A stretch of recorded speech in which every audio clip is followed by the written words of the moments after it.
भदोही जिले के औरैया में करोड़ों रुपए की लागत से उत्तर प्रदेश राज्य सड़क परिवहन नगर द्वारा निर्मित अत्याधुनिक बस स्टेशन आज भी यात्रियों की सुविधा का इंतजार कर रहा है। बस स्टेशन का वर्चुअल उद्घाटन मुख्यमंत्री योगी आदित्यनाथ द्वारा किया गया था, लेकिन वर्षों बीत जाने के बाद भी इससे बसों का नियमित संचालन शुरू नहीं हो सका।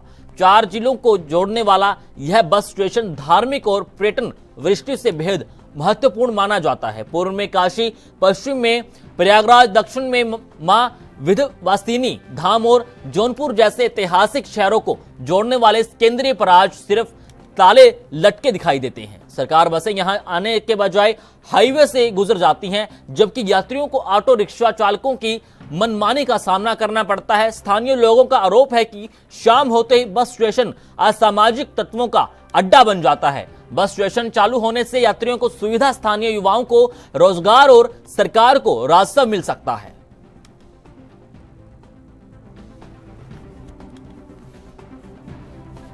बस स्टेशन जो बना हुआ है वो तो थाने के सामने बना हुआ है और कुछ बसों को देखा भी गया है वहाँ। जैसे कि आप बता रहे हैं कि वहाँ पर संचालन नहीं हो रहा है, इस बारे में हम इसकी भी जानकारी कर लेते हैं कि यदि ऐसी कोई या समस्या क्या है या किस प्रकार की असुविधा है लोगों को, क्यों वहाँ पर संचालन नहीं हो रहा है, इसके बारे में हम जानकारी वहाँ ना तो कोई स्टाफ रहता है, ना तो टिकट मिलता है लोगों को।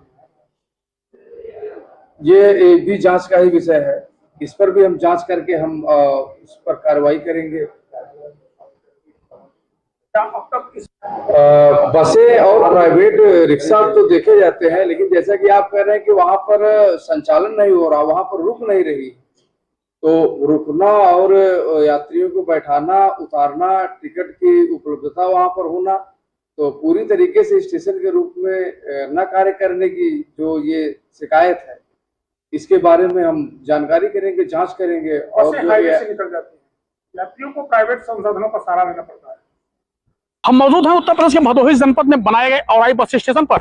जो बस स्टेशन की स्थिति है कि यहाँ देख सकते हैं कि बसों का आवागमन बिल्कुल नहीं है और यह करोड़ों की लागत से बनाया गया है औराई का बस स्टेशन। हालांकि यह 4 जिलों को जोड़ने का काम करता है और इसमें देखा जाए तो 2 आध्यात्मिक नगरी है और 2 व्यापारिक प्रतिष्ठान से जुड़े हुए जिले माने जाते हैं, प्रयागराज और काशी, जो कि धार्मिक अधिष्ठान के रूप में जाना जाता है। तो वहीं विंध्य क्षेत्र भी कम नहीं है, क्योंकि यह मिर्जापुर जनपद का हिस्सा है विंध्य क्षेत्र, और यहाँ जो है विश्वविख्यात मां विंध्यवासिनी का दरबार भी है। यहाँ भारी संख्या में लोगों का आवागमन होता है, पर्यटन क्षेत्र है। तो वहीं बगल में देखा जाए तो जौनपुर भी अपने आप में ऐतिहासिक विरासत रखने के लिए मशहूर है। तो इन 4 जिलों को जोड़ने का यह मुख्य चौराहा है और इस चौराहे से लोगों का भारी संख्या में आवागमन होता है। लेकिन यहाँ बस स्टेशन पर बसों का ठहराव नहीं होता, क्योंकि यहाँ बसें जो आती हैं वह या तो सीधे हाईवे से निकल जाती हैं या सबवे रोड से निकल जाती हैं। क्योंकि यह करोड़ों की लागत से लगाया गया जो बस स्टेशन बनाया गया है, यह आम जनता की सुविधा के लिए बनाया गया था। लेकिन आम जनता की सुविधा की बात की जाए तो यहाँ जब इस मामले को लेकर के किसी से बात करनी चाहिए तो ज्यादातर लोगों ने यहाँ के जो जनप्रतिनिधि हैं वह इससे मुख मोड़ते नजर आए। क्योंकि यहाँ से देखा जाए तो थोड़ी दूरी पर लगभग 1 से 1.5 किलोमीटर की दूरी पर वर्तमान विधायक दीनानाथ भास्कर का आवास भी है, लेकिन वह भी इसी रास्ते से गुजरते हैं, लेकिन इस मुद्दे को उठाने की पहल नहीं करते। क्योंकि सदन में जाना होता है और सदन में क्षेत्र की समस्याएं रखी जाती है।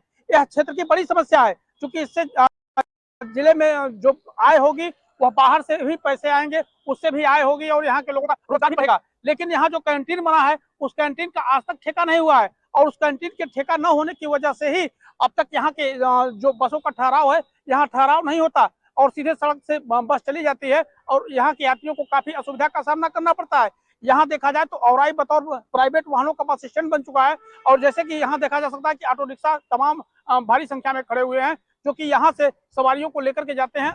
अब बड़ी मुश्किल की बात यह होती है कि जो दूर दराज के पैसेंजर आते हैं उनके लिए बड़ी समस्या होती है। इसको लेकर के जब हमने औराई एसडीएम श्यामबड़ी त्रिपुरारी से बात की तो उन्होंने इस मुद्दे को कहा कि अभी यहाँ आप लोगों के द्वारा प्रकाश में लाया गया है, अब इसके बारे में भी जानकारी की जाएगी।